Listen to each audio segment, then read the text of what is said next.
ഓടക്കുഴലിൽ A grade നേടിയ Harippad government girls ഹൈസ്കൂളിലെ 9ാം class വിദ്യാർത്ഥിനി ശ്രീവിദ്യ പി നായർക്ക് പറയാനുള്ളത് സ്വപ്നം സഫലീകരിച്ച കഥ. റിപ്പോർട്ടിലേക്ക്.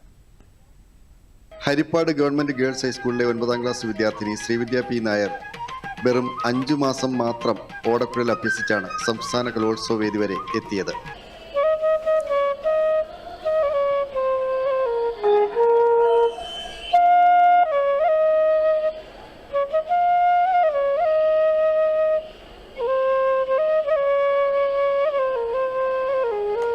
ശ്വാസതടസ്സത്തിന്റെ ബുദ്ധിമുട്ടുകൾ ഉള്ളപ്പോഴും സ്വന്തമായി ഓടക്കുഴൽ അഭ്യസിച്ച് സംസ്ഥാന കലോത്സവത്തിൽ എ ഗ്രേഡ് നേടിയിരിക്കുകയാണ് ശ്രീവിദ്യ. മത്സരത്തിന് 16 പേരുണ്ടായിരുന്നു. അതിൽ ഞാനായിരുന്നു ഒരേ ഒരു പെൺകുട്ടി.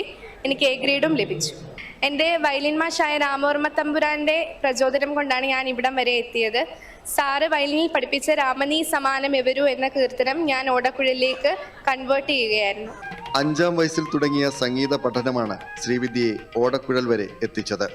സദ്ഗുരുക്കന്മാരെ കുഞ്ഞുങ്ങൾക്ക് കിട്ടുക എന്നുള്ളതാണ് ഏറ്റവും വലിയ അനുഗ്രഹം.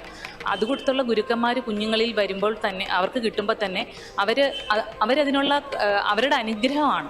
ഹരിപ്പാട് ശ്രീനിവാസൻ മാഷാണ് ഓടക്കുഴൽ. അദ്ദേഹമാണ് ആത്മാർത്ഥമായിട്ട് അവൾ പോയ ക്ലാസ് അത്രയും അതിൻ്റെ ബേസിക് ആയിട്ടുള്ള കാര്യങ്ങളെല്ലാം അദ്ദേഹം പറഞ്ഞു കൊടുത്തു. ആലപ്പുഴ ജില്ലാ കലോത്സവത്തിന് വയലിൻ മത്സരത്തിൽ AK രഘുനാഥന്റെ എന്തൊരു മഹാനുഭാവലു എന്ന പഞ്ചരത്ന കീർത്തനമാണ് ശ്രീവിദ്യ അവതരിപ്പിച്ചത്. എന്നാൽ 3ാം സ്ഥാനമായിരുന്നതിനാൽ സംസ്ഥാന കലോത്സവത്തിന് വയലിനിൽ മത്സരിക്കാൻ സാധിച്ചില്ല. കൊച്ചിലെ കലാവാസന കുട്ടി പ്രകടിപ്പിച്ചിട്ടുണ്ട്. അപ്പം ഒരു വീട്ടിൽ നിന്ന് ഒരു കുട്ടിയെ നമ്മൾ എല്ലാ ഇൻസ്ട്രുമെൻറ്റിലേക്കും വീട്ടുകാരെ മുൻകൈ എടുത്ത് പഠിപ്പിക്കണമെന്നുണ്ടെങ്കിൽ ആ പഠിപ്പിക്കാൻ വിട്ടതിലൊക്കെ അവൾ പ്രാവീണ്യം തെളിയിച്ചുകൊണ്ടാണ് ഞങ്ങൾ തുടർന്ന് ഓരോരോ ഇൻസ്ട്രുമെൻറ്റ് പഠിപ്പിച്ച് കീബോർഡ് പഠിക്കുന്നുണ്ട്. നല്ല രീതിയിൽ കീബോർഡ് വായിക്കും. അതേ വയലിൻ കീർത്തനമായ ത്യാഗരാജ കീർത്തനത്തിൽ മാറ്റം വരുത്തി ഓടക്കുഴൽ കീർത്തനമാക്കിയാണ് ഇന്ന് ശ്രീവിദ്യ അവതരിപ്പിച്ചത്. ഓടക്കുഴലിലെ അത്ഭുതമാണ് ശ്രീവിദ്യ ഏക പെൺകുട്ടിയായിരുന്നു മത്സരത്തിൽ.